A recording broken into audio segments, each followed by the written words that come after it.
गुरुजी, ABC Hindi ज्योतिष पर आपका स्वागत है। नमस्कार। मैं चाहती हूँ कि आप ठीक हो। बिल्कुल, मैं अच्छा हूँ, ईश्वर कृपा है। आप सब भी ठीक होंगे, अपेक्षा करता हूँ, ऐसी अपेक्षा करता हूँ। जी गुरुजी, देखो, वैदिक ज्योतिष, सब वैदिक वैदिक वैदिक वैदिक बोलते हैं। एक्चुअली वो क्या है और विभिन्न विधियों और उसके तकनीकें, वो सब बता सकते हो? हाँ, देखिए, वैदिक ज्योतिष तो एक बहुत बड़ा महासागर जैसा है और ये हज़ारों साल पुराना है।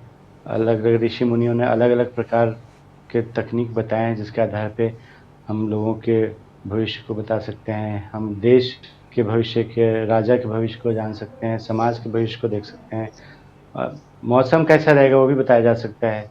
तो अलग-अलग टेक्निक्स हैं उसके लिए। मौसम वाला जी ज्योतिष अलग है, इंडिविजुअल अलग है, राज परिवार, राज ज्योतिष अलग है। ज्योतिष वही है, वही 9 ग्रह हैं, वही 12 खाने होते हैं, लेकिन उसके आधार पे ये सब चीज़ें कैलकुलेशन का मेथड अलग। ज्योतिष तो है, अब उसमें अलग-अलग तरीके ऐसे हो गए, अलग-अलग क्षेत्र में अलग टेक्निक्स डेवलप हो गई, कैलकुलेशन मेथड बदल गया। अलग-अलग जी भारत के बहुत बड़े-बड़े क्षेत्र हैं, अलग-अलग ऋषि मुनियों ने अलग तरीके से रिसर्च करके वहाँ के आवश्यकता अनुसार उसको बनाया। है तो वही जी चीज़, टेक्निक्स तरीका अलग हो गया। कुछ ज्योतिष ऐसे हैं जो कि वेस्टर्न कंट्रीज़ में डेवलप हैं, तो उनका मेथोडोलॉजी थोड़ा-सा अलग है, कैलकुलेशन मेथड उनका अलग है भी वही, वो भी वही ग्रह मानते हैं। जी कई बार वो 1-2 ग्रह एक्स्ट्रा मान लेते हैं। ज्योतिष वही है, प्रिंसिपल वही है, कैलकुलेशन टेक्निकलिटी बदल जाता है। कुछ जी ज्योतिष के फॉर्म्स बाद में डेवलप हुए, अभी रिसेंटली हुए, जैसे केपी पद्धति है, तो केपी पद्धति कुछ चीज़ों के लिए सूटेबल होती है। प्रश्न शास्त्र भी काफ़ी पुराना शास्त्र है। जिसके पास बर्थ डिटेल नहीं, बर्थ डेट नहीं है, उसके प्रश्नों का उत्तर प्रश्न शास्त्र के द्वारा दिया जाता है।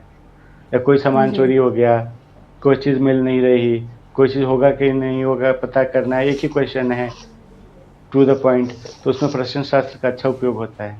कुछ और भी गुरुजी, पद्धतियाँ हैं, जैसे जैसे लाल किताब बहुत वाली लोगों हैं। को वैदिक लाल लाल किताब वैदिक कुछ लोग ज्योतिष। समझते हैं कि अलग है। लाल किताब भी जी वैदिक ज्योतिष से ही निकला हुआ है, लेकिन वैदिक ज्योतिष को कुछ अरेबियन लोगों ने सीखा और उसको अरेबियन मेथड के हिसाब से कुछ सिंप्लीफाई कैलकुलेशन करके उस तरीके के उपाय उन्होंने निकाले। जी लाइक जैसे हम भारतीय वैदिक पद्धति में मूर्ति पूजा, ईश्वर पूजा करते हैं, उसमें वो उपाय पे ज़्यादा जोर है। उनके हम लोग मंत्र करते हैं, हम लोग उपाय बताते हैं, जी वैदिक तरीके से हिंदू कल्चर के हिसाब से बताते हैं। वो लोग बोलते हैं कि ये सामान जी पानी में बहा दो, ये सामान डोनेट कर दो, ये सामान वहाँ पे गाड़ के आ जाओ, मिट्टी में गाड़ दो, जो जहाँ जी मिलते हैं वहाँ पे, या मुर्दे गाड़े जाते हैं वहाँ पे ये चीज़ रख के आ जाओ। उस टाइप के उपाय बताते हैं, मतलब वो थोड़ा सा हिंदू कल्चर से अलग टाइप के उपाय बताते हैं। वैदिक में मोस्टली हम मंत्र और देवता की उपासना और पूजा पाठ बताते हैं।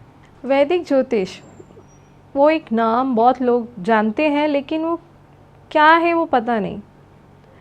वो बताए आपने, लेकिन वो एक नॉर्मल इंसान को कैसे बता सकते हैं? ये तो वैसे ही है जैसे कोई बताए कि हिंदू का मतलब क्या होता है। जिस तरीके जी से जितनी पुरानी संस्कृति है, वैसे ही ये सब चीज़ें बहुत ही वास्ट टेक्निकल मैटर है, ठीक है? तो जी जैसे हिंदू का कोई एक डेफिनेशन नहीं हो सकता। कोई हिंदू मांस खाता है, कोई हिंदू नहीं खाता है, कोई हिंदू शिव की पूजा जी करता है, कोई हिंदू विष्णु की पूजा करता है तो सब वही।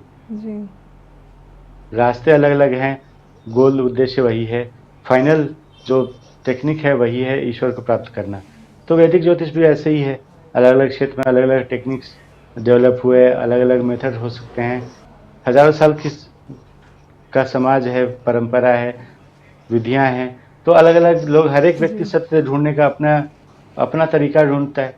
सत्य तो वही है, जी सत्य तक पहुँचने का रास्ता अलग हो सकता है, ये भी वही है।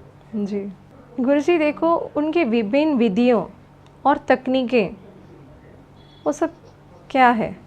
देखिए, बहुत सारी तकनीकें हमको भी आज पता हैं, हज़ारों साल में बहुत सारी तकनीकें नष्ट हो गई। तो मुख्यतः जी जो आजकल तकनीकें हैं, जो अवेलेबल हैं, कुछ तकनीकें ऐसी हैं जिसमें कि पूजा-पाठ नहीं करते, डोनेशन करते हैं, फास्टिंग करते हैं। कुछ तकनीक ऐसी है कि छोटे-मोटे रिचुअल्स करते हैं, नींबू से, जी मिर्ची से, ये सब बहुत सारी चीज़ें ऐसे ज्योतिष के रिचुअल्स हैं जो कि बिना ज्योतिष जाने भी बहुत लोग परिवारों में करते आए हैं।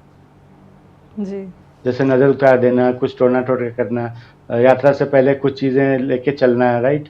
चावल या जी हल्दी जी लेके चलते हैं गांठ बांध के पोटली में। तो ये सब कहीं ना कहीं ज्योतिष का ही उपाय है, बट वो हमारे जी समाज में रिचुअल्स में शामिल हो गया बिना जाने कि ये ज्योतिष है। हाँ, जर्नी में ही हम शुरू करते हैं। बहुत बार कोई अच्छा काम शुरू करते हैं तो हम उसमें मीठा खिलाते हैं, स्पेशली दही खिलाते हैं। दही में दही शुक्र ग्रह शक्कर। का प्रभाव है। दही जी शक्कर शुक्र ग्रह का प्रभाव है।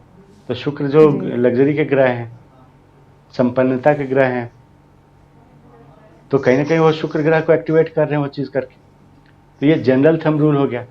लेकिन उसको अगर टेक्निकली, अगर मेरे पास कोई मुहूर्त के लिए आता है, कोई बोलता है सर मेरा इंटरव्यू इतने बज के इतने मिनट पे है, तो जब टेक्निकल में कैलकुलेट करता हूँ तो मैं देखता हूँ कि वहाँ पे शुक्र ग्रह का प्रभाव तो नहीं है, वहाँ बुध ग्रह का प्रभाव है उस पर्टिकुलर आर में। तो मैं दही चीनी के जी बजाय बोलूंगा अच्छा एक काम करो आप तुलसी का पत्ता मुख में रख लो, क्योंकि बुध ग्रह का प्रभाव है। तो any leaf will work but tulsi patta is more auspicious. It represents Lakshmi Mata, represents Vishnu भगवान। तो बुध ग्रह के प्रभाव के लिए मैंने तुलसी का पत्ता मुंह में रख लिया, इंट्रोड्यूस पहले बोल दिया करने के लिए, जी मुझे सफलता मिलती है। तो ज्योतिष का होता है टेक्निकल कैलकुलेशन होता है, और ये जनरल चीजें भी ज्योतिष से रिलेटेड होती हैं।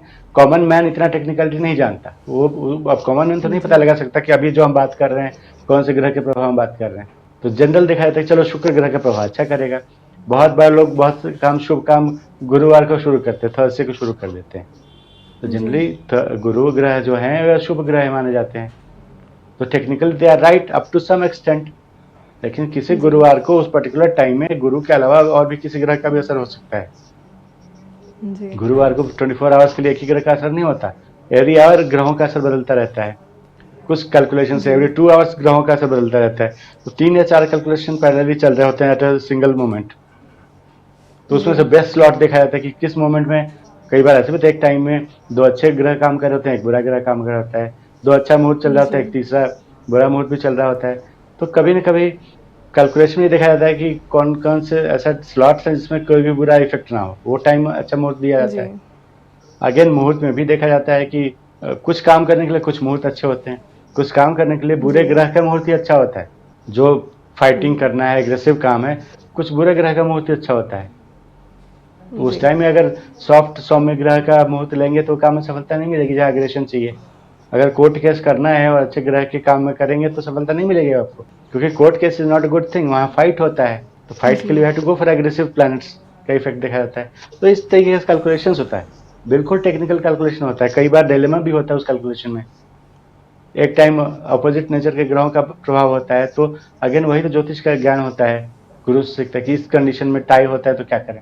क्या एक छोटा रेमेडी दे दें कि नेगेटिव का इम्पैक्ट निकल जाए, पॉजिटिव का इम्पैक्ट बढ़ जाए। तो ये अपने आप में बहुत बड़ा सब्जेक्ट है और सालों साल लगते हैं सीखने के लिए। जी जब मैंने ज्योतिष प्रैक्टिस शुरू किया था तो 4-5 साल सीखने के बाद भी मुझे कॉन्फिडेंस नहीं था कि मैं शुरू करूं। मेरे गुरु ने बोला नहीं जी नहीं, you are well prepared, you can do it well, you start doing it. बहुत सारी चीजें करते करते आप सीखते हो। तो वही हुआ, गुरु की आज्ञा से मैंने बिना मन के, चलो गुरु ने आज्ञा दिया तो शुरू किया मैंने ज्योतिष प्रैक्टिस करना। शुरू शुरू में तो जी दिक्कत आई, डर भी लगता था सजेशन देने में। बहुत बार सोचता, बहुत 10 बार सोच के एक सजेशन देता। और जब अच्छा रिजल्ट मिला तो अपना भी कॉन्फिडेंस बढ़ता है। फिर धीरे धीरे और भी जी सीखना शुरू किया, और भी बुक्स पढ़े, गुरु से और भी सीखा, अलग अलग जगह से सीखा। तो ये पूरा प्रोसेस होता है, ये तो पूरा समुद्र है। एक जीवन भी कम है पूरा 100% ज्योतिष सीखने के लिए। जी लेकिन जो ज्योतिषी ज्यादा समय देता है, अलग अलग टेक्निक सीखता है, ईमानदारी से अपना कार्य करता है, उसका सजेशन अच्छा आता है। वैदिक ज्योतिष क्या है, उसके विभिन्न विधियों और तकनीकें, वैदिक ज्योतिष हमारी ज़िंदगी में कितना महत्व है, ये सब जानकारी देने के लिए धन्यवाद। धन्यवाद। ज्योतिष संबंधित अधिक जानकारी के लिए ABC हिंदी ज्योतिष सब्सक्राइब कीजिए।